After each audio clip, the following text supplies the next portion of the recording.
Welcome back, everyone, from lunch. We are continuing the discussions from this morning, which brought up a lot of interesting issues and questions. Some of those we'll try to address in this panel as well. We'll also open up towards the end for questions in the audience. This panel is focusing on the NSA surveillance issues, or broader surveillance issues, not necessarily just the NSA, and the cooperation with companies and the effects on companies that this is having. We've got a great panel for you today. To my immediate left is Joris van Hoboken. He's a Microsoft Research Fellow in the Information Law Institute at New York University. He specializes in European data protection and privacy.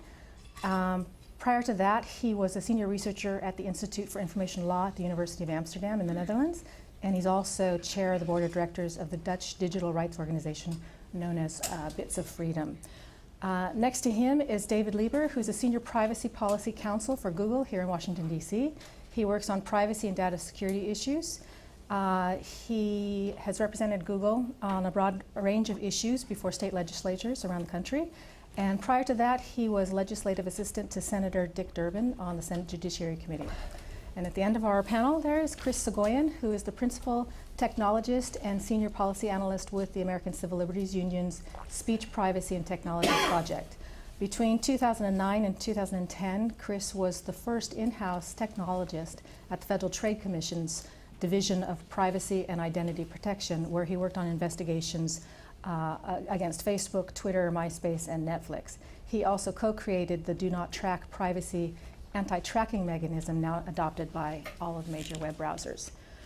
So what I wanted to discuss, I guess I need to introduce myself. I'm Kim Zetter. I'm a senior reporter with Wired based in San Francisco. What I wanted to sort of open this with is the Snowden revelations over the last year have been a bit of a roller coaster ride for the companies. The initial story that came out from the Washington Post had presented the scenario that the NSA had a direct pipeline into the company's servers and were essentially mainlining data from them. Of course, we ended up walking back from that story, and it wasn't quite the case. The data that they were discussing was being obtained by the government via court order. But other stories have followed that give us a broader view of what's happening there, including what was discussed earlier, such as efforts to undermine and break encryption, which secures the internet and which we all rely on for the security and privacy of our communications, including corporations who are counting on encryption to secure their trade secrets and their private communications. But the story that really seemed to get the companies up in arms, aside from the encryption issue, was the story that the NSA and GCHQ, its Intel partner overseas, was doing an end run around the courts to obtain data that they couldn't necessarily obtain here in the US through the court system, and directly tapping into cables, the private cables that were connecting these data centers of Google and Yahoo and other companies. The NSA knew that there was a vulnerability loophole in those data centers, that those internal lines, because they weren't part of the public internet, the companies felt some kind of assurances or self-security that the data going between their internal data centers didn't need to be encrypted. And the NSA knew this and of course, exploited that. When that story came out, what we saw for the first time was a real strong reaction from some companies who'd never spoken up before. And I just want to read you a comment that was made by Microsoft. This was Brad Smith. This was in December 2013. He's a general counsel and executive vice president for legal and corporate affairs of Microsoft. And he said that like many others, we are especially alarmed by recent allegations in the press of a broader and concerted effort by some governments to circumvent online security measures and, in our view, legal processes and protections in order to surreptitiously collect private customer data. In particular, recent press stories have reported allegations of governmental interception and collection without search warrant or legal subpoenas of customer data as it travels between customers and servers or between company data centers in our industry. If true, these efforts threaten to seriously undermine confidence in the security and privacy of online communications. Indeed, government snooping potentially now constitutes and he put this in quotes, advanced persistent threat alongside sophisticated malware and cyber attacks. For those who may not be in the security community, an advanced persistent threat, otherwise known as APT, has always applied to China in general, China's espionage efforts against the US. An advanced persistent threat is one that's considered particularly pernicious because it can gain a foothold on networks and remain there surreptitiously and silently, sucking data out while thwarting efforts against it. And so this was a remarkable stance that Microsoft is taking, essentially announcing that the US government and the NSA is now considered one of its biggest APT threats, alongside China and countries like Russia. So I wanted to open up the discussion, and first I want to go to you, David, because you're inside one of these companies. And I wanted to get your view from the inside of what this has meant for companies like you. What's going on? What are you doing differently? What is your reaction? So yeah, thank you, Kim, and I want to thank the Wilson Center for having me here today. Really appreciate that. I think you know, one of the big challenges I think in the last year has been trying to restore trust, and that's really the currency under which internet companies operate. People have asked us to sort of explain to us what the economic impact is, and I think the answer is going to vary between different companies with different business models. But I think we're fairly concerned with the long-term impact of these revelations because they have the potential to undermine and erode user trust, and that's really our currency. And I think some of the revelations that have come out in the last year, including the one you alluded to, the reporting by the Washington Post that intelligence agencies were sort of tapping the links between our data centers, came as a shock to us, and we were outraged by it. We continue to be. I think that just underscores the importance of shoring up our security and ensuring that we're taking an aggressive posture when we're advocating before the courts and Congress. But this continues to be a huge challenge for us. One of the ways we think that we can begin to restore trust is not only reforming government surveillance laws, including the Foreign Intelligence Surveillance Act, but also making sure that we're encrypting the links between our data centers, and we're pretty much all the way there as far as that goes. And we're taking a much more aggressive posture in our advocacy before Congress, particularly with respect to FISA and some of the things we're doing right now on the USA Freedom Act. Beyond making efforts to broaden your transparency reports about the government requests that you get, you're doing what else? With respect to Congress, or and the courts, yeah. Yeah. So well, last June we filed a lawsuit before the Foreign Intelligence Surveillance Court, asserting a First Amendment right to say more about the nature, type, and volume of national security demands that we receive, and that ultimately led to an agreement in January of this year with the Department of Justice, where we were able, for the first time, to acknowledge, albeit in broad bands, that we received these sorts of demands under FISA and with respect to national security letters, which we had previously reached an agreement on. So we're disclosing those numbers now in bands of 1,000. We're looking to actually lower the bands and to be able to say more about the types of requests that we receive. That's one of the things that we're working on with the USA Freedom Act. Separately, I think the USA Freedom Act right now is before Congress. It passed the House of Representatives. Before it passed the House of Representatives, there was a bill that passed unanimously through 2 committees. We think it represented significant progress. It effectively shut the door to the bulk collection of internet metadata.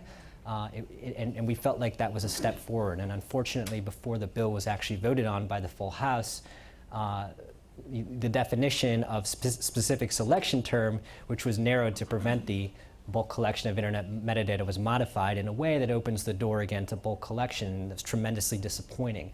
And so I think going forward, we've been working to educate our user base, which included sort of emailing the 2 to 3 million, I think, people on our take action list, to let them know what was happening, and to enlist their support to contact their senators to help close the loophole that we perceive to be in the bill.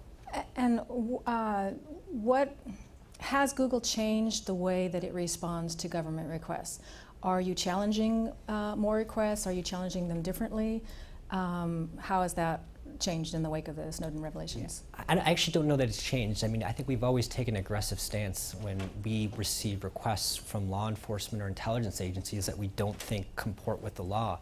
And that harkens back even to 2006 when we received a broad request from the Department of Justice for user data related to search queries where we pushed back, and I think we won a victory when we did challenge them.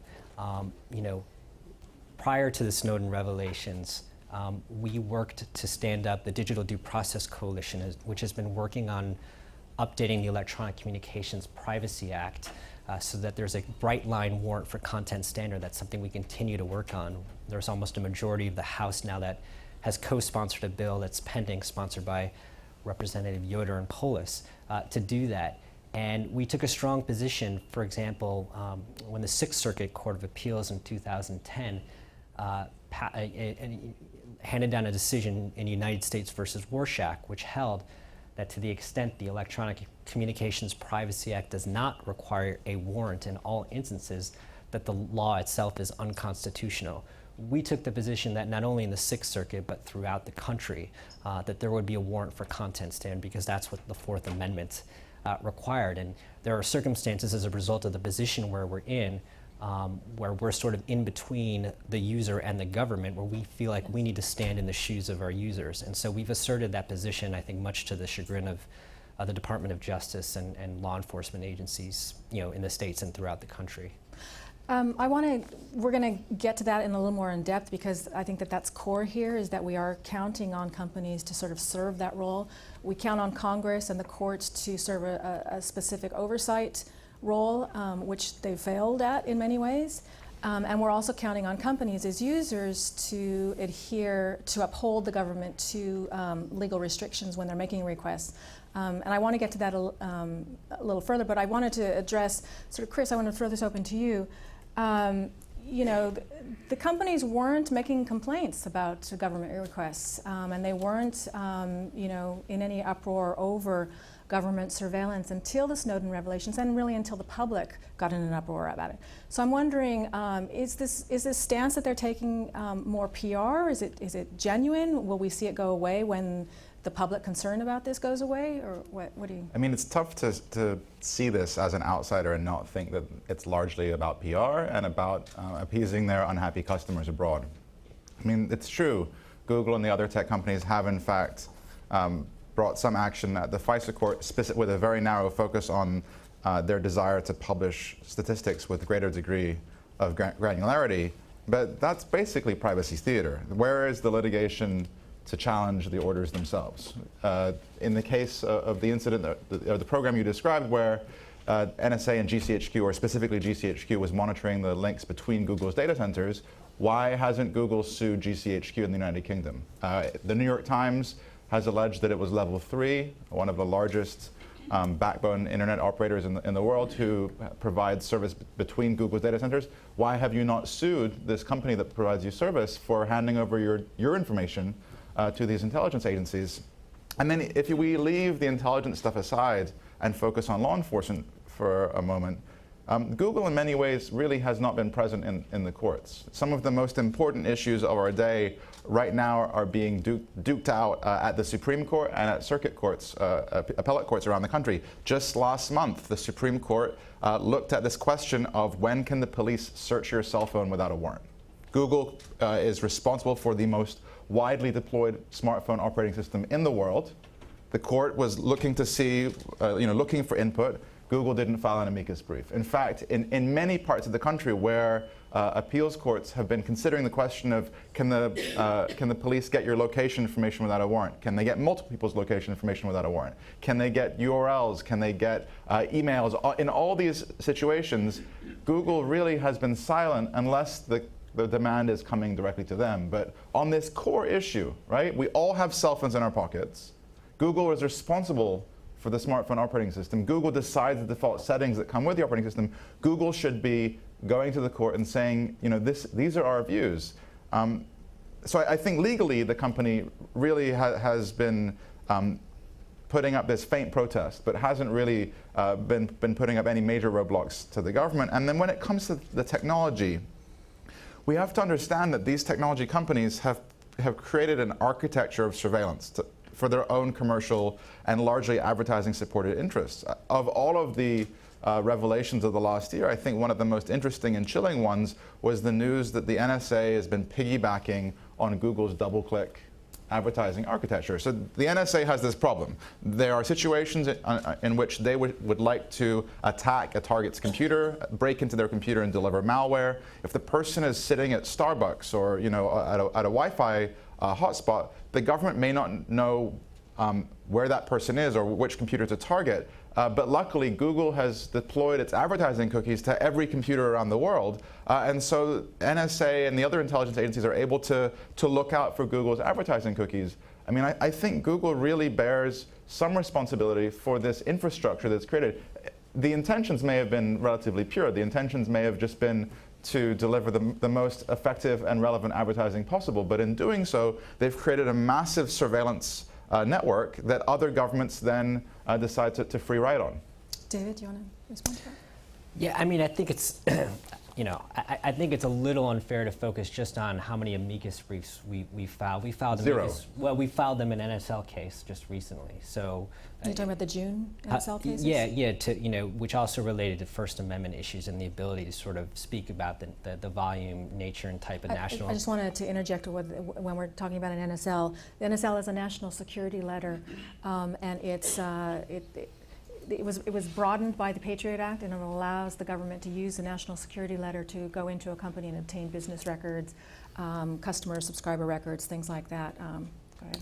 Yeah, right. I just wanted to specify the Electronic Frontier Foundation brought a case against, on behalf of a company, a telecom, that received a national security letter, took it to a court, and a California district court did rule that the gag order, the national security letters come with a gag order so that the company that receives them can't tell anyone that it's received them.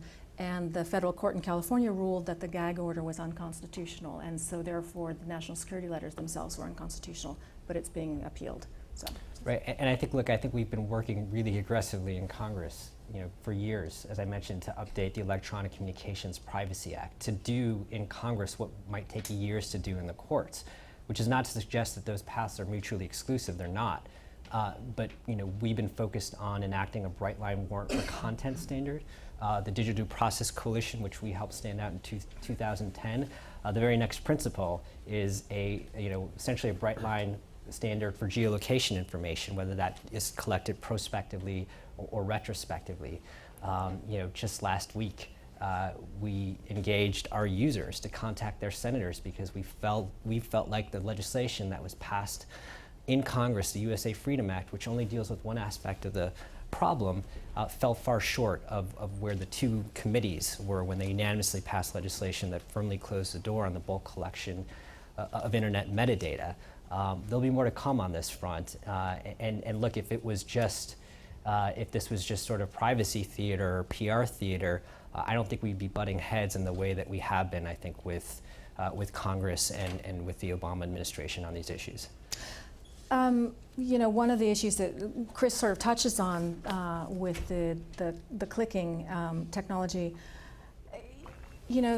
there are a lot of things that the government can do on its own, and then there are things that are enabled by what companies put in their systems, the infrastructure, and also what data the companies collect. And so I'm wondering, what is the responsibility of companies to reevaluate the data? And I'll throw this out to, I'll start with you, Joris, and then we'll go down the line. What is the responsibility of companies in terms of lessening, in light of everything, the amount of data that they're collecting, or the way that they're collecting it, or how long they're holding on to it, or securing it and protecting it? What are the responsibilities and obligations that we as users should expect, either legally or just, I suppose, as a user's right? So maybe that's actually, and that was mentioned earlier this morning also, if you look at that from a European perspective, there's just much more regulation of the processing of user data by internet-related services. It's the European data protection law regulates that quite comprehensively in a way that is currently in the political climate in the US is unimaginable that that type of regulation would be adopted.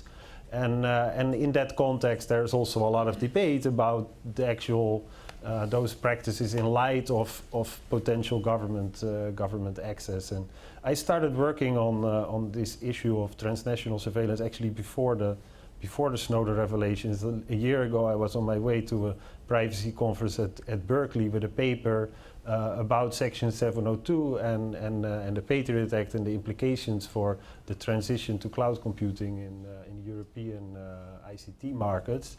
And so what's actually very interesting about that provision is that, like, basically you can read PRISM and what has been kind of made public about PRISM into Section 702. There's really not that much of a surprise to those revelations, even though, like, they have kind of shocked the world in the sense that they really kind of factually became the actual surveillance practices became public. But so, and in the U.S. context, and that was mentioned this morning also, and I think it's important to kind of distinguish a few categories of company kind of data processing behavior and how that relates to potential government access. That, like, a lot of it is just kind of unregulated. No? A lot of it is also that whether or not data can be handed over to the government, and whether or not a government can cooperate with the government if they are deciding to make some kind of new service. A lot of these questions are just not answered by US law. And so I think in many ways people are maybe looking too much kind of at the law to provide kind of the safeguards for these questions about fundamental protections of civil liberties and privacy and to put kind of a check on government surveillance. And I think that currently US law is not doing that job. So there is very much that gray zone, which Bob Litt this morning kind of explained, that intelligence community have been very effective in using that gray zone of creating a cooperative space with governments. And now that gray zone, I think, has kind of changed colors a little bit in terms of, like, the willingness of companies to cooperate. But in the legal sphere, there's not that much of a change, you know. Like, since a year ago, like, there's not been many kind of new kind of laws that restrict things. And so what companies have been obviously doing is to ramp up all sorts of technical ways of answering to the kind of surveillance threats. And I think there it's important to kind of make a distinction. On the one hand, like, you have this, you have the lawful access requests that are structured through a legal process, court approved, or maybe like some kind of at least like a legally structured process. And so like Section 702, PRISM, there are examples of that, the Verizon court orders. But there is that other type of surveillance, which is like basically backdoor kind of access to companies' data. And that is really the thing where you've seen like a very, very strong reaction from the companies, because they're basically being kind of, they're not even in the loop on what's going on, and they can't even make, if that's going on, they can't even make kind of credible claims about the way they protect their users' data. And I think that's why you see such a strong reaction there. Well, you also touched on one other issue, though, and that is when companies are in the process of building new products and services, they may voluntarily go to the government and say, hey, we're putting this together.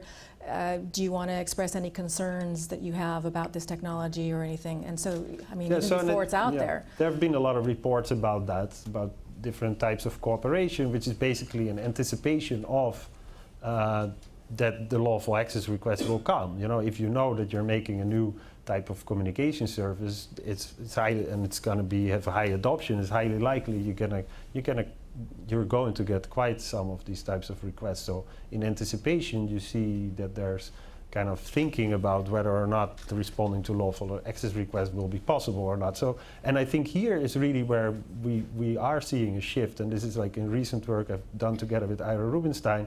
We're looking at actually kind of the incentives for companies to go a little bit further in actually making certain types of lawful access requests harder to comply with, or making it even impossible to comply with certain types of requests. But so actually the design is not happening kind of in anticipation of making kind of fruitful lawful access requests possible, but actually making it all impossible. And I think there's a lot more kind of dynamics in that space. There's obviously a lot more demands, And so there's also, from a legal and policy perspective, it's very interesting to see what's going to happen with those kind of choices that industry is making. Also in the interest of getting trust from foreign customers. Yeah. Chris, you wanted to also weigh in? Yeah, so one of the most interesting stories on this particular point that came out in the last year was the news that Microsoft and Skype, before it was owned by Microsoft, had been approached by the FBI. The FBI had wanted to get access to Skype for years. Skype had sort of advertised itself as a secure service, end-to-end encrypted. We don't have the keys. And the FBI went to Skype and then Microsoft and served the company with some kind of order. It's still not entirely clear, though it looks like it was a 702 order. And Microsoft modified the service to allow Skype to be wiretapped. So what's interesting, there are two things. One, the company modified its service to be less privacy preserving, but then two, the company never told its users that this service was now not private. The company didn't tell its users that it had the ability to provide lawful access. And I think in many ways that is the most important piece of this. If we believe in this free market, if we believe in this idea that consumers will vote with their feet, then they need to be provided with this information. And, Google talks a good talk about transparency, but one of the most important places where Google has the freedom to be transparent is about which of its products it can perform surveillance of, and under what circumstances and in which ways. We're not asking Google to say, the FBI last week made a request for this kind of thing, but the company should at least tell its users what it can do, when it can provide access to the government. And analogous to Skype, Google has the Hangout service, which is a real-time video and audio communication service. Since the day Hangouts launched, the advocacy community has been asking Google to tell us if they can in fact wiretap Hangouts. If they can, what standard they follow. And Google has continually refused to provide this information. I gave David a heads up a couple of days ago that I'd be saying this, and I really do want to put you on the spotlight here and say, can you wiretap Hangout? Not you personally, but can your legal team wiretap Hangouts? And if so, what kind of legal process do you require? I mean, your users should know. That way, if they care about their privacy, if they're talking about something very sensitive, they can use another service. And when they're talking to their friends about what happened in the football game last night, they can continue to use this great, free, easy-to-use service. Yeah. So Chris did give me a heads up. Not the first time you put me in the spotlight today, but let's go with that. The truth of it is, my function within Google is not on the compliance side. I don't know the answer to the question that you're asking. What I do know is that we have tried to provide more information, our transparency about the circumstances under which we provide information with various services, and we use certain examples. We did not use Hangouts. And we've talked about what sort of process would be required, for example, when a government comes to us seeking content versus metadata. For the first time, I believe in our last transparency report, we actually revealed information about the number of wiretap requests that we get. And in the second half of 2013, I think the total was 11, and the first half it was 7. So wiretap requests are not really, in terms of volume, what dominates, I think, the government's interest in our products and services.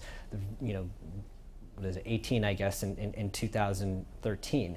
I do think, going back to Kim's question, when you're asking sort of, look, it's fair to turn the spotlight on us in terms of the data we collect. And are we collecting, data in such large amounts that it's facilitating government surveillance? I mean, I think we take that seriously, particularly in light of the revelations over the last year.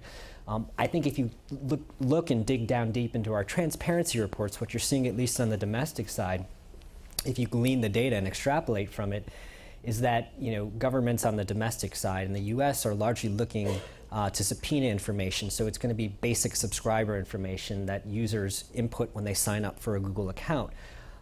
We can say, I think, again, extrapolating from the data, but we were able for the first time early this year to disclose information about national security demands that we receive. I think one of the interesting things that came out of that transparency report is that the intelligence community is more interested in content. And there are certain services, that Google offers that candidly are going to collect a large amount of data, and Gmail is obviously one, one of the reasons I think there's been widespread adoption of Gmail, particularly in the embryonic stages of cloud computing, was because of the storage and processing power that it provided. There are obviously services that offer the ability to communicate in ephemeral ways. Snapchat is one. I know there are others that will be sort of coming to the market in the near future to serve those needs. But right now there isn't, I don't think, an email service that sort of stores data for a shorter period of time that's caught on with the broader public. So I think as a result of the large amounts of data that we collect to provide the service I think that users want, yes, there's the ability to go back and request that data from us. I think our goal going forward is to ensure, I think, that those requests are coming through the front door. But it's a bit disingenuous to frame this as about the NSA and Gmail, because as the example I presented made clear, one of the things the NSA is most interested in with regard to Google's infrastructure is double-click. Users are not, no user sits down at their computer and says, I want to go out on the internet and get some double-click ad tracking cookies. The surveillance infrastructure you've created for the purpose of delivery of ads is in fact far more powerful, because it not only reveals what Google users do with Google's servers when they visit Google's properties, whether it's for YouTube or Gmail or Google Search. Your double-click infrastructure, your surveillance infrastructure is present everywhere on the web. And that allows the NSA to follow users as they go to other websites where Google's logo isn't present, where Google doesn't really tell people that it's watching.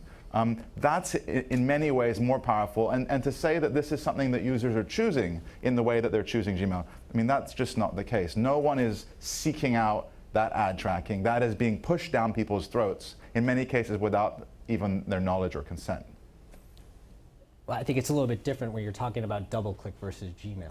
No, I'm not talking about Gmail. I'm talking about the double-click tracking infrastructure that you have built that allows every person in this country to be tracked, that the NSA then piggybacks on to hack into people's computers. We do provide tools for our users to opt out of the collection of that data. The point that I was making, more broadly speaking, is if you look at the underlying data in our transparency reports, the type of data that the government is seeking. But the NSA doesn't make a request to you to hack into one of your users. They just watch the network and look for the cookie. And so that transparency report isn't going to touch, it's not going to show any of the other things that the NSA does. The transparency report only reveals requests to Google. But to the extent that the NSA is using the surveillance infrastructure that you have built, that won't be visible in the stats. And so I don't think it's fair to hold up this report and say, look, we get just a few subpoenas and we get a few content requests from the intelligence community. That's all it is. You've built an infrastructure that empowers their surveillance. So, no, I think that's a fair point. I think that just underscores the importance of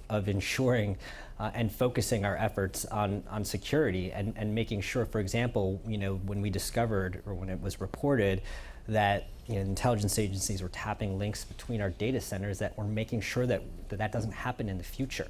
So what have you done since you learned that the NSA was piggybacking on your tracking cookies? What have you done to secure that? So, I mean, we were closing, we were shoring up the links between our, between our data centers to ensure that type of snooping couldn't occur. Part of the challenge, as I think you can probably appreciate, is, we don't know. Even with the recent revelations, we don't know all of the methods that intelligence agencies are using. So, it's a challenge for us to stay one step ahead of where the government is. Not only the government, but also bad actors that are operating separate and sort of distinct from the government.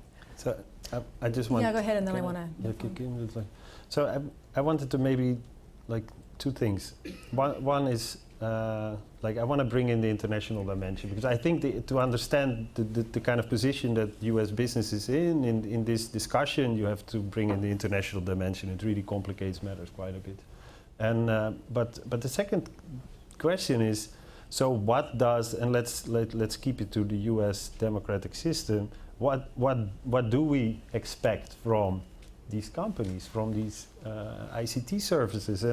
And so I kind of agree with the premise that we expect companies to push back, when there are overbroad surveillance requests, or are there the types of requests to build services in ways that are not kind of specifically authorized by law. I think that's not what I would expect. I would expect companies to push back, but we heard this morning on the panel, we heard a very different sentiment. And I think actually if you look in US Congress and if you look at kind of the attitude of the US legislature, the attitude is that actually the American public is expected to expects companies to cooperate with. That's at least what politicians seem to be thinking, and I think that that creates some complexity in this discussion. I think there are a lot of people in the U.S. that are obviously not happy with the amount of cooperation that takes place, but if that doesn't translate into political action, there's a problem there. So, but like that's just the U.S. system. No, so if you look at that internationally, like people all over the world using all these US-based internet services, they don't really have a say about the types of standards under which US laws allow for lawful access under 702 type of standards or all sorts of behavior under Executive Order 12333. And it's really like, to me, it seems quite reasonable to say the extent to which an ICT, communication information service, is prone to government access. I think that's an integral part of the service. That's kind of a quality criterion for the service. That's what I would pose here. And then if the US legal system is basically saying, okay, you can sell high quality cars in the US market, but if you export these cars, they're going to be less safe. Now that's basically the type of situation that the US legal system puts the rest of the world in, and I think that just creates a lot of instability for the companies at the moment. And like there's a lot of pushback there, and there's a lot of ways in which this is still kind of ongoing development, but there's not really a solution to that yet, until the point where the US political system actually takes the interest of foreign users of US industry into account. One thing that I wanted to bring up, well, I guess I'll continue on this vein just for one more question. You know, we talked about ways of now in the post-Snowden revelations of trying to privatize and secure technologies and data. But this is often what we do as an afterthought. We put something out there and then afterwards we think, you know, what did we do? What's the problem here with the system, like what Chris is pointing out? How do we ensure that companies start thinking this way during the development point? How do we ensure that they are thinking about privacy and security before they're even just on the idea board? And how do we ensure? I mean, and is there any way for us to ensure that they're not taking steps to undermine the technology that they're giving us to make it more susceptible to surveillance? Is there anything that we can do as in the public? Or are we basically beholden to the companies thinking of this on their own? And because as Chris was pointing out, if we don't know what they're doing, then we can't really protest and walk with our feet. I mean, I think that's like asking an oil company not to pollute, right? There are certain industries that do bad things, and it's the role of policymakers and civil society to draw them back in. People have been criticizing the surveillance infrastructure that the internet advertising industry has created for a decade. Right? And what they did in response to the threat of regulation was to deploy, you know, an army of lobbyists to resist congressional regulation, to resist industry standards like do not track. You know, I don't think it's a coincidence that Google's web browser is the least privacy preserving. It's the most secure. I'll give Google full credit. Google has put more money into security than probably any other tech company, but they are the weakest on privacy. And so, you know, a consumer walks into a store and they buy a brand new computer, they buy a Mac, and the browser rejects third-party cookies by default. It rejects the ability of these online companies to track consumers as they go around the web. A consumer buys an Android device, and it allows all these third-party cookies, including Google's tracking cookies, to come in through the front door. You know, and of course, Google's not going to create technology that makes it tougher for its advertising business to make money. But there's a cost that we all pay for that, and that is this surveillance infrastructure that's been created. You know, Google's not evil, although there are jokes to be made there. It's just that they're an advertising company, and they've built an advertising-supported service, which means that they keep a lot of they collect a lot of data, they keep it for far too long, and then they give us technologies that are designed to optimize that collection of data rather than optimize our privacy. I mean, the fact that someone is here from Google and not from Facebook and all the other companies that are doing the same thing, it makes it sort of easy to focus on Google. But let's be clear that all the companies are doing this. Oh, Microsoft's worse. And their first priority is whatever business that they're producing. So I guess the answer is to my question was that there is no way for us to do this. We are really beholden to the companies then to make these correct decisions, and they're not always going to be doing it because it's a marketing decision first and foremost. Well, I think it's incumbent for companies to be more on our front feet in sort of addressing these challenges. I mean, instead, to be proactive rather than reactive. I think a lot of the as a result of a lot of the revelations, we're collectively working on solutions to problems that probably have existed below the surface for quite some time, but now have come to the surface.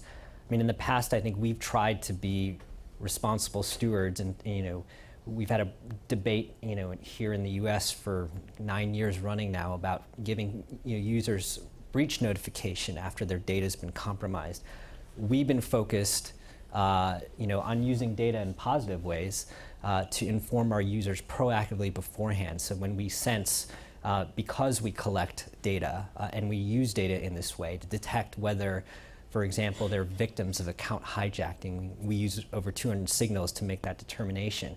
Or when we think that a state-sponsored actor is either attempting to or has commandeered their account, we try to notify them before that happens so that they can take measures to reduce the likelihood of that happening.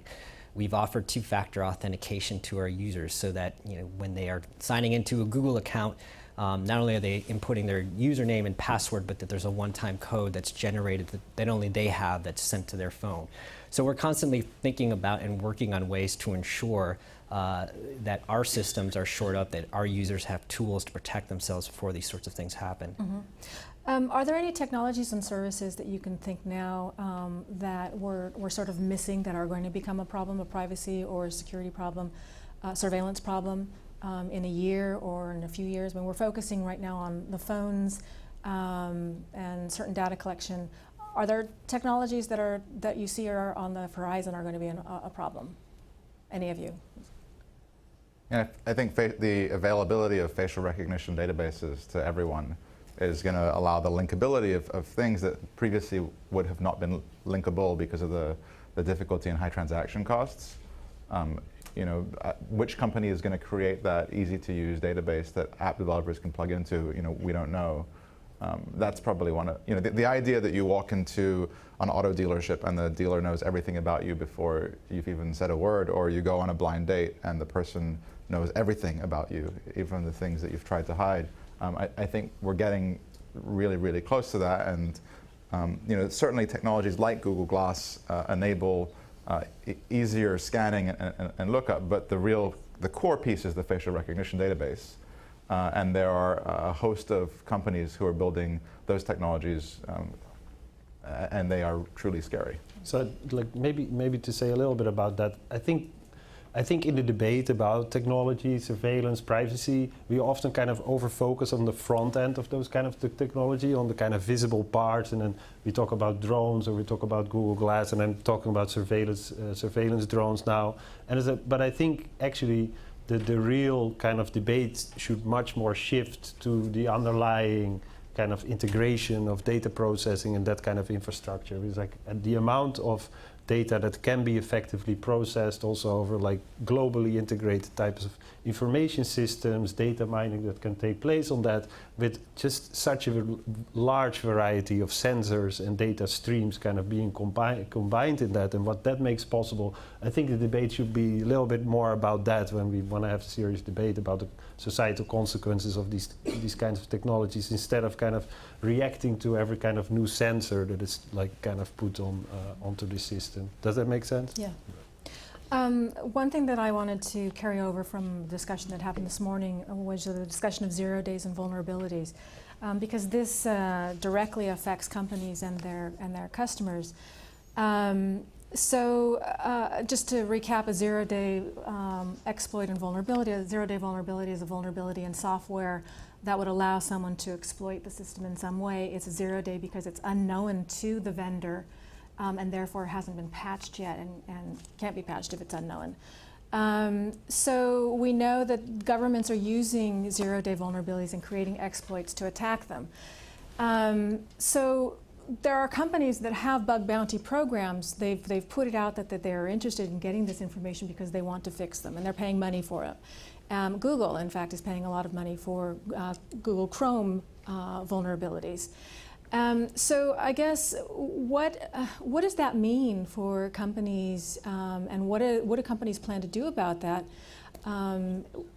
when you basically have a government that is on one hand talking about securing the internet and making that a priority? Particularly the Obama administration has made cybersecurity a high priority in the administration.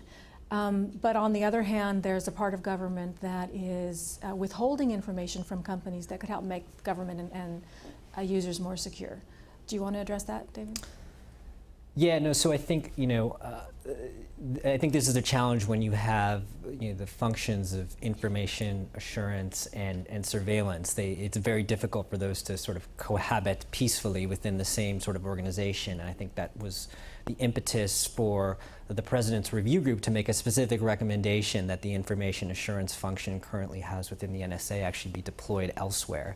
That way, at least there is some separation to ensure, for example, that the encryption standards that government agencies, including the NSA, are participating in developing, that there aren't sort of vulnerabilities being built into that. But there's obviously a separate and distinct question about the extent to which these zero-day vulnerabilities ought to be disclosed more broadly when they're discovered in the first instance. And the administration, I think, in the last couple of months, sort of laid out what they, a new vulnerabilities equities process. I think in part in response to the review group, and what they said is that there's a strong bias towards sharing that information, where there's sort of a clear. Now they're saying there is. Yeah, which implies that's right. that up until now, the bias has been to exploit the vulnerabilities rather than to. Right. So we don't know what the standard was beforehand, but I think it's a fair inference to say that it's not where it is right now, and it may have been, the change may have been in response to the review group's recommendation. I think that stories that sort of came out, I think when there were some sort of accusations hurled about what the administration might have known about Heartbleed, yes. In particular. But look, I think it's important to focus in too on what that standard is, because there should be a strong bias towards sharing that information. If there are zero-day vulnerabilities out there that pose a significant threat to users, companies that are providing services to those users should know about them and should be able to quickly work to deploy patches and fixes.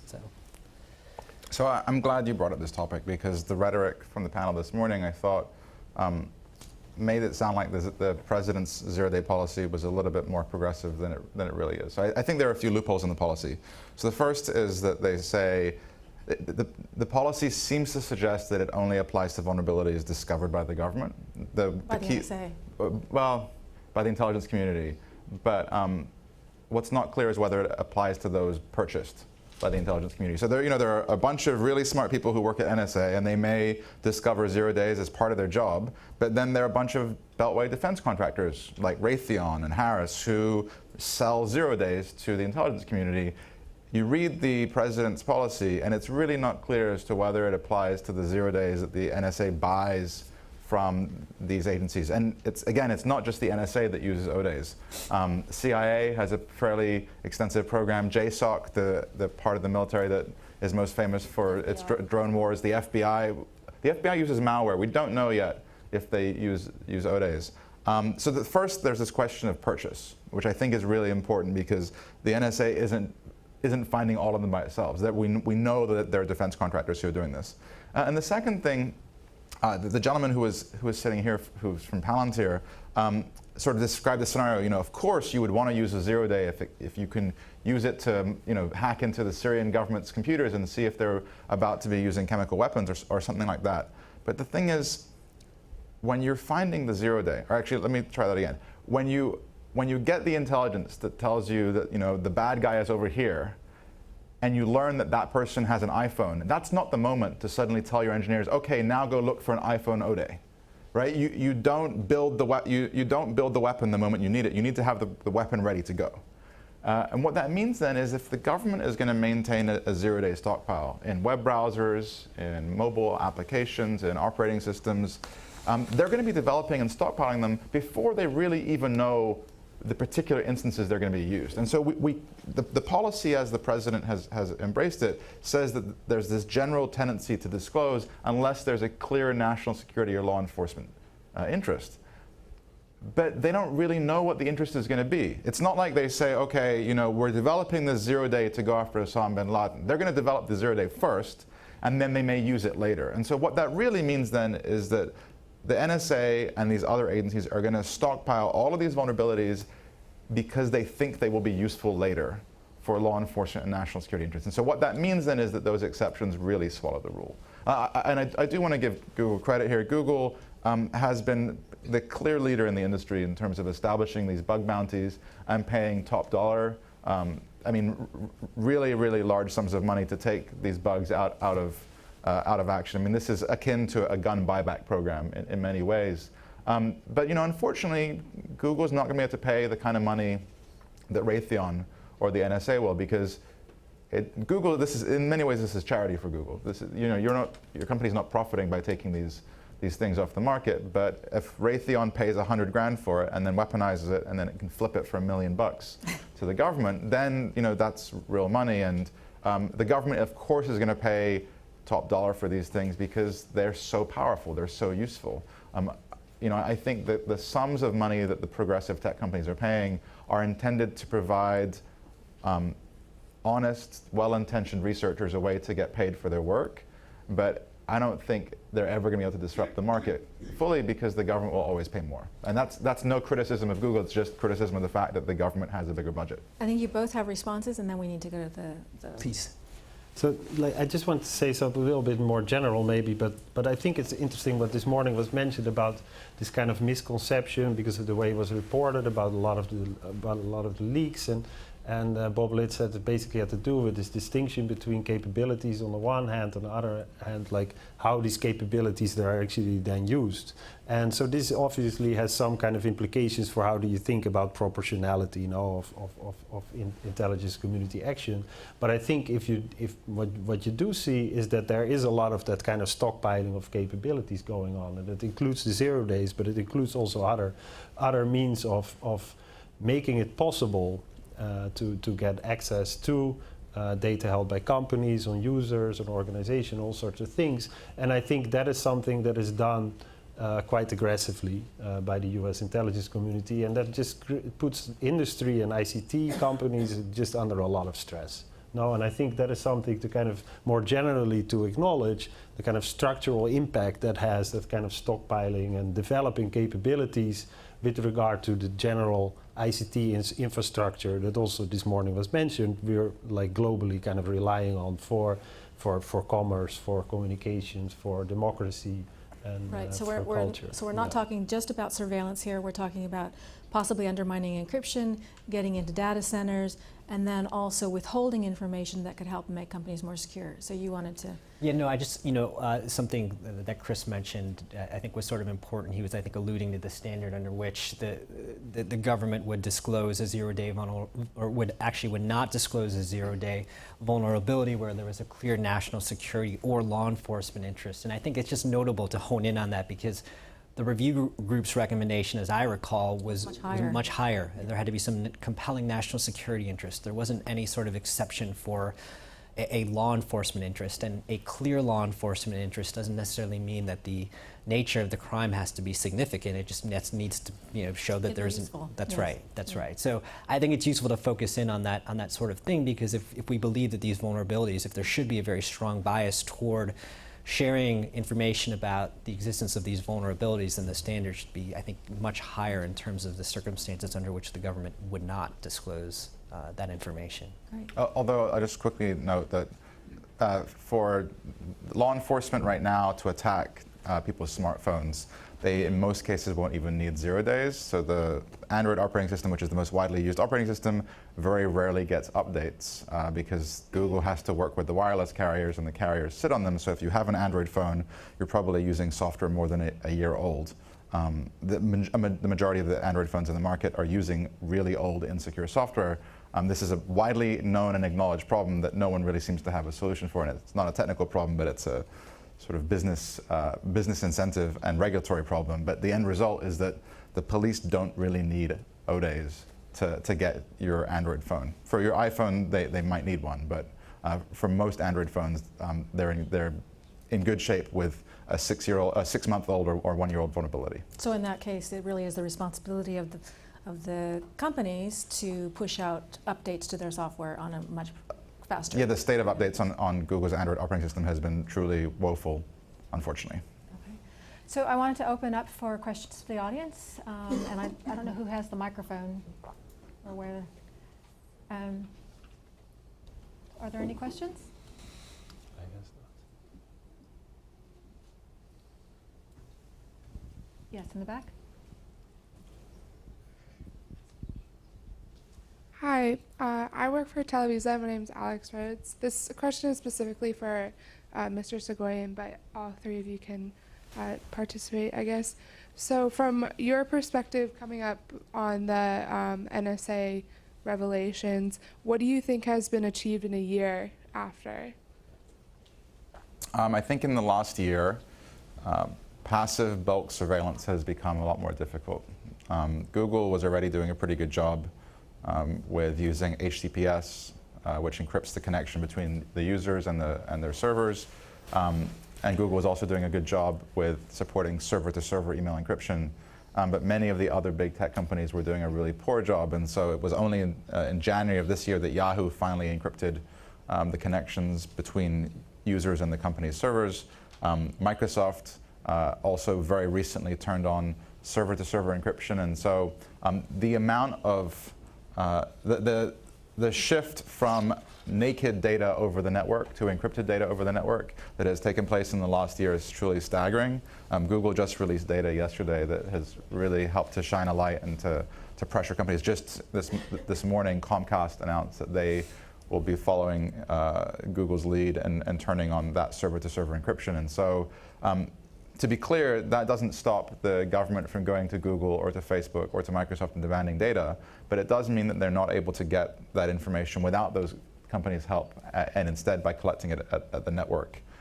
One of the things that should be clear over the last year is that the intelligence agencies would rather collect everything than focus their efforts through individual requests. And to the extent that we can make that bulk collection more difficult through technology, that seems like generally a good thing, and the tech companies have definitely been moving in the right direction, largely I think as a result of the shame of the Snowden stories. Does anyone else want to respond to that question? There's a lot has happened. I think the extent of debate about all these issues that should not be kind of that's really important, and the way in which the leaks have made it possible to articulate civil liberties, privacy, the value of privacy in this new kind of highly mediated ICT environments for people across the world. I think has been very influential. The human rights community has done quite a lot of work. There's a lot of impetus on standard setting on the right to privacy in the international context. I'm not the biggest believer in kind of solutions coming out of that space. I think there's been too much discussion about this extraterritorial and the jurisdiction part of the human right, and not so much on the actual substantive value. But there's definitely that. I think it has clarified for foreigners that their protection is not great under the U.S. legal system. And it's made it possible also for them to articulate that towards their own governments in kind of raising expectations of what they expect in the international diplomatic relations. And as I mentioned earlier in a question, there's a bunch of court cases. I actually think some of those are going to result in decisions that will have huge implications for these types of practices. Yeah, I mean, I completely agree. I think one of the issues that has been discussed but really hasn't, been discussed in earnest or in enough detail is sort of the distinction that our laws make between U.S. persons and non-U.S. persons. And in part, I think we're focusing right now on a narrow piece of the pie with the USA Freedom Act, but that there is going to be and should be a second wave of reforms that address some of these issues. How broadly we define foreign intelligence information under the Foreign Intelligence Surveillance Act, and the distinctions that we create between U.S. persons and non-U.S. persons. It's certainly not a distinction we make as a company between our users. And it's very difficult to socialize the notion that the circumstances under which the government can obtain data from foreign users is much looser than it is with respect to U.S. citizens. So, the president earlier this year had released a presidential policy directive, which I think was novel, at least in its approach, and at least some credit that they deserve for being transparent. They laid out some policies and principles about the circumstances under which they would conduct surveillance on foreign nationals and the circumstances under which they wouldn't. We think that would be useful to start thinking about how you codify those principles so that reflected in our law, that they're not just a statement of administration policy, but something that binds administrations going forward. So I think we're very much looking forward to having that debate, which needs to happen. I'm wondering, as long as there's no other question, I'll just ask another one. I'm wondering how much are companies now cooperating with each other? How much are you guys talking with one another? I know with regard to the transparency reports, when you wanted to expand the information that you could provide in your transparency reports about the number of government requests you were getting, there was some negotiation with each other and some communication with each other to sort of band together on that. How much are companies now discussing with one another and banding together? Because when we saw, when companies get together and they apply their might to issues like SOPA and PIPA, we saw that the government is forced to listen and Congress is forced to listen. So you guys have a lot of influence, both just individually as strong companies, but even more so collectively. How much are you guys talking about this and collaborating and coordinating? Yeah, I think, so the dynamic's a little bit different just with SOPA and PIPA. They were sort of, they're commercial interests that are pitted against one another. And here we have sort of civil liberties considerations, law enforcement, national security equities, and also commercial considerations. But we joined with other internet companies who I think also deserve a lot of credit here last year, to form this Reform Government Surveillance Coalition. And I've been working with my counterparts at other internet companies, on a daily basis for the last 6, 7, 8 months to strategize about how we want to approach these issues, particularly as they apply to changing our laws, in particular the Foreign Intelligence Surveillance Act. And that's an effort that continues. We have frequently are meeting on Capitol Hill with legislators and their staffs, trying to socialize our viewpoints and to underscore the things that we want to accomplish. We've been focused in the latest round of debate with the USA Freedom Act on ending the internet and the bulk collection of internet metadata and transparency. But we've been working closely and collaboratively with those companies, and I think we've all been on the same page in terms of what we want to see done. And I think that's a collaboration that's going to continue going into the future. Yeah. Question down there,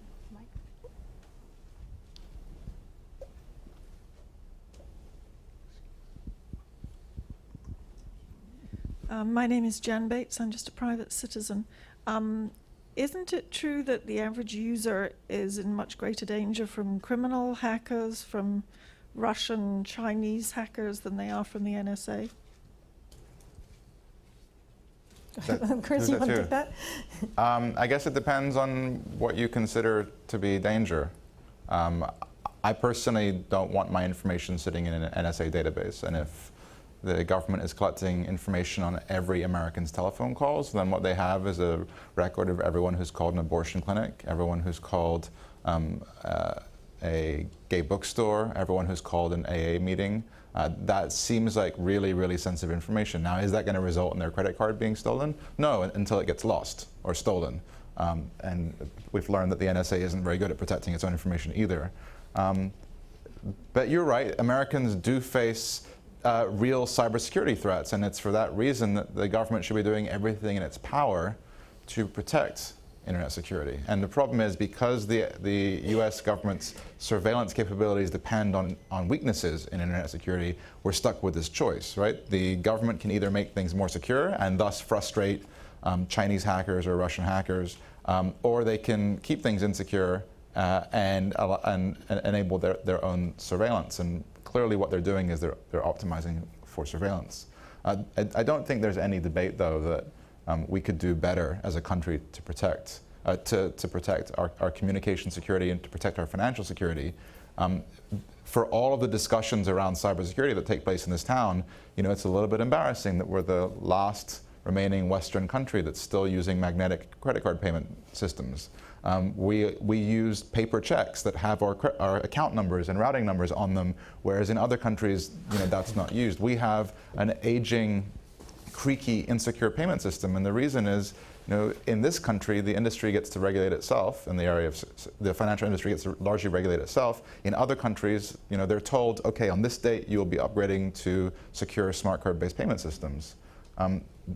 The fact that supermarkets even have a database of 60 million credit card numbers, they have targets painted on their back, and so they are too juicy for hackers to leave alone. We should be doing a better job to protect against that, but I don't think that requires that we sacrifice civil liberties in any way, shape, or form. Thank you. Thank you. Hi, Blake Subcheck with EnergyWire. I just wanted to bring up everybody's favorite buzzword, Internet of Things, and especially given Google's recent acquisition of Nest. I was wondering, what are some of the security and privacy concerns raised by this proliferation of, internet-facing objects and tools? Thanks. Well, look, I think you were talking about privacy. I think one of the challenges, at least with respect to the Internet of Things, is how are you going to surface privacy notices that are useful to users, given that many internet-enabled devices weren't built to surface these sorts of things. I think that's going to be an ongoing challenge. On the security side of things, obviously there are real risks to the extent that these devices are actually providing functionality, that has real sort of real-life impacts for users.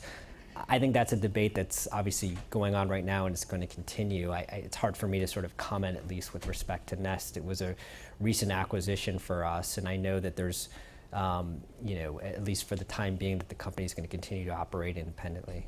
Let me say this. I think the biggest security vulnerability, the biggest security issue in that space relates to the lack of frequent updates. Google has shown that when it comes to Android, that phones are basically disposable and won't get updates. In many cases. If we're going to keep these devices in our homes, whether it's smart TVs or smart toasters, if they're going to have microphones, if they're going to have webcams, if they're going to be sitting, facing us in our living rooms, they need to be getting regular security updates. And the fact is that many of the smart TVs that are on the market right now don't get regular updates. Manufacturers sell them and then abandon them and move their engineering resources to the next model that's coming out in 6 months or a year. These devices are kept by consumers for 5 or 10 years, and they should be getting updates for the reasonable life of the device. To not have those updates is just a nightmare waiting to happen.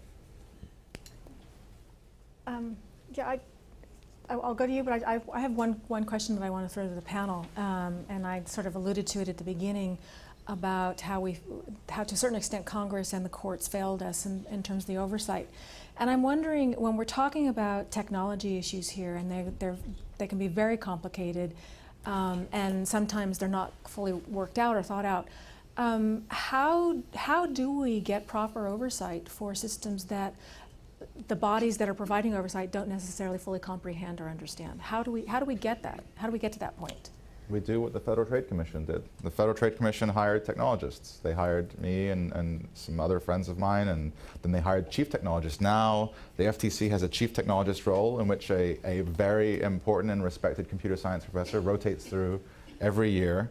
I think that one of the biggest problems that we've seen is that the intelligence community, the intelligence committees in Congress, while they may understand the law, they definitely don't understand the technology. The Judiciary Committee doesn't understand technology. The Energy and Commerce Committee doesn't understand technology. And it's not surprising because they have lawyers working for them. They don't have technical experts working for them. We saw through some of the documents that have been declassified that the FISA court got very upset when it found out that the NSA was engaging in forms of surveillance that they didn't think they were supposed to be engaging in, and that was sort of written off as a communications problem. The information hadn't been provided to the lawyers at the upper levels of NSA, who then misled the court accidentally.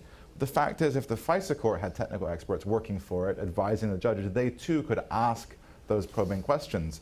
The Privacy and Civil Liberties Oversight Board doesn't have any technical experts working for them. We have a critical problem in this town, which is that there are that technology permeates so many aspects of our life now, but the oversight structure that exists is totally lacking in technical competence. So I want to push back a little bit on that, because I think we've heard the lack of technologies point. It's been so well articulated that it needs a little bit of a pushback. I think there's a lot of the debate has been has been taken place on techno-legal terms. Now kind of forgetting that if you want to talk about the proportionality and the legitimacy of surveillance, there's a lot of other factors that are at play. Now how it affects people, how it affects behavior, and I think that is really kind of underrepresented, and it's maybe become really a debate between lawyers about legal standards and how that translates into technical capabilities, but how it actually affects society, how it affects people. Does it make sense to have certain surveillance program of, let's say, the Muslim communities in New York City, and conducted in certain ways that have been reported about now over the last years, that are obviously very destructive for those communities and are just not proportional if you look at them, and so I think there's a lot there, like a need of knowledge of how surveillance is actually used, how it is, how it actually affects people, and not to just have this kind of technical legal discussion. And I do think there's a lot of technical knowledge that should be part of the debate, but it's not the only thing that's necessary. There are a lot of other things that should kind of be part of this debate. Did you want to weigh in on? Yeah, I mean, there is an ongoing debate now in the legislation that's pending before Congress about, whether there should be a special advocate or an office of special advocate, whether that should be something that the FISA court appoints or whether it should be more institutionalized. And I think, to the extent that there's an institutionalization of the special advocate, I agree with Chris, there needs to be a focus on technologists. It's just not going to be good enough to have lawyers that are arguing these cases without the ability to sort of understand how the technology is being used, how data is being collected. So I think that's of critical importance when you think about, particularly if there's going to be an office that's going to be institutionalized. So. And when Bob Lett was defending the system this morning, he was saying, look, the FISA court has this permanent body of lawyers working for it, but they don't have anyone technical. Yeah. And they desperately need to have technical experts working for them. We have time for one more question. You already asked one. Is there anyone else who has a question? Sure, we'll go down to the front. Actually. No, you do it. Is it the same question both of you want to ask? No, I bet it's different. I'm Meg King from the Wilson Center. Thank you all for being here. I wanted to ask about both from the government side, but really also from the private sector side. How do we bake in, as they say, privacy from the beginning?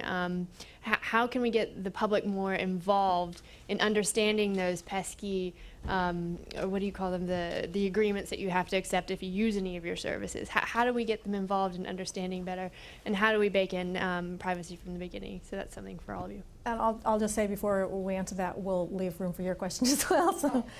Well, I was just going to test my theory, which is that these problems are digital and politicians are analog. And it's not just the brains that politicians have, certainly mine. I'm recovering, remember, so maybe I'll change. But the way laws are written, it's very hard to describe something digital in a law and anticipate how it will change. It's much easier to make a list of things and set red lines in a law. This will happen, that won't happen. And so my question is, as geeks, what advice do you have for challenged politicians in terms of how they could, it's not just who's on the staff, but do you agree with my theory, and what can be done about it? Let's take that question first, and then we'll go back to Meg's question after. When the SOPA PIPA thing was happening, there was this hearing where they brought in the geeks, or actually they didn't have any geeks, and you had all these members saying, I'm not a geek, I'm not a geek, I'm not a geek, but I still think this legislation is fantastic. And when Jon Stewart, of course, then lampooned them, he made the point that these are not geeks, that they're subject matter experts. Right, and it's an important distinction. The Finance Committee has people with financial experience. The Intelligence Committee has former spooks working for it. You know, the Agriculture Committee has people who understand agriculture, but our Energy and Commerce Committee that has jurisdiction over technology doesn't have anyone who's ever programmed a computer. And for some reason, it's okay in this town. You can make jokes about technical ignorance in a way that you would never see a member of Congress standing up and saying, well, I don't know how to balance my checkbook, but I'm going to write the budget, right? Of course, we expect financial literacy of our representatives, but technical ignorance is still something that I've seen Mike Hayden telling jokes about how his grandchildren taught him how to use an iPad. This is the ex-director of the NSA. He's definitely not a dummy. But it's a good opening joke to break the ice. And we need to get past that point.